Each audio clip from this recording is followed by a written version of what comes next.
한국전력과 토지주택공사 등 지방으로 이전한 공공기관, 오는 2022년부터는 신규 인력의 30%를 이전 기관이 위치한 시도지역 대학 출신으로 뽑아야만 합니다. 그동안 권고사항이었던 게 의무 규정으로 강화되는 것입니다. 취재기자 연결해서 자세한 내용 들어보겠습니다. 강진원 기자. 네, 강진원입니다. 자, 지난 6월 문재인 대통령이 지방 이전 공공기관의 지역 인재 채용을 독려하라 이런 지시가 있었는데요. 정부가 구체적인 목표를 내놨군요. 네, 그렇습니다. 국토교통부와 교육부는 오늘 지방 이전 공공기관의 지역 인재 채용 의무화 방안을 국무회의에 보고했습니다. 신규 채용 인력의 30%는 이전 기관이 위치한 지역의 대학 출신을 뽑도록 한다는 게 핵심입니다. 예.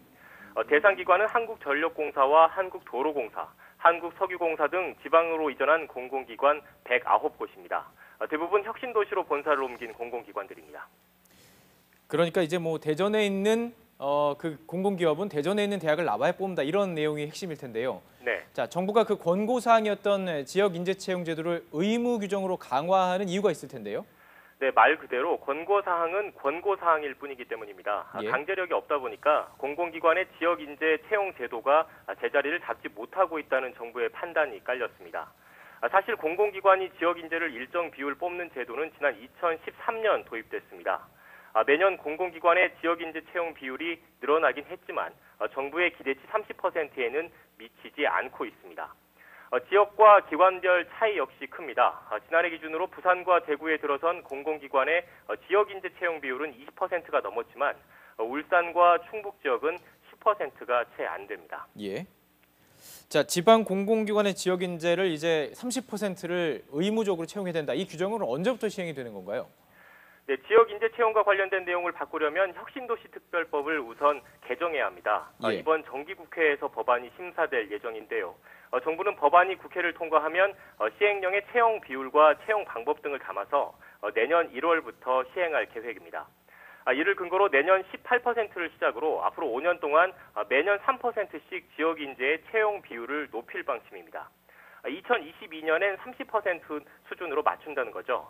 정부는 이와 함께 지역 인재 채용 실적을 매년 공표하고 공공기관 경영 평가에도 반영할 예정입니다. 네, 지금까지 이제 내용을 정리해봤고요. 그에 따른 파장을 좀 정해보겠습니다. 서울과 수도권 등 다른 지역에서 이제 학교를 나온 사람들도 많이 있을 텐데 오히려 피해를 보는 것 아니냐 이런 우려도 있을 텐데 어떻습니까? 네, 정부는 일단 공공기관이 위치한 지역 외에 다른 곳에서 학교를 나온 사람들은 불이익을 받지 않도록 했다고 강조했습니다.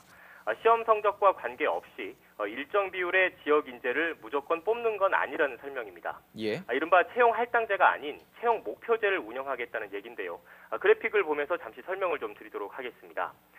예를 들어서 한 공공기관이 신입사원 100명을 뽑는다면 이 가운데 지역대학을 나온 사람은 최소 30명이 돼야 합니다. 예. 그런데 실제 합격자가 27명이라면 채용 목표 기준 30%가 안 되는 거죠. 그래서 지역인재 채용 비율을 지키지 못하는 상황이 됩니다. 이럴 경우에 지역인재 3명을 모집 인원 외로 추가 합격시켜서 30명을 맞추는 구조입니다. 그러니까 당초 계획한 채용 인력보다 3명이 더 늘어난 103명을 뽑는 겁니다. 더 늘어나게 되는군요. 네. 자, 이렇게 공공기관이 취업 준비생들 사이에서 워낙 인기가 많은 직장이잖아요. 그래서 일부에서는 좀 불만도 나올 것 같은데 어떻습니까? 네, 의무 채용 혜택을 받는 지역 인재 범위를 놓고 논란이 불거질 것으로 보입니다.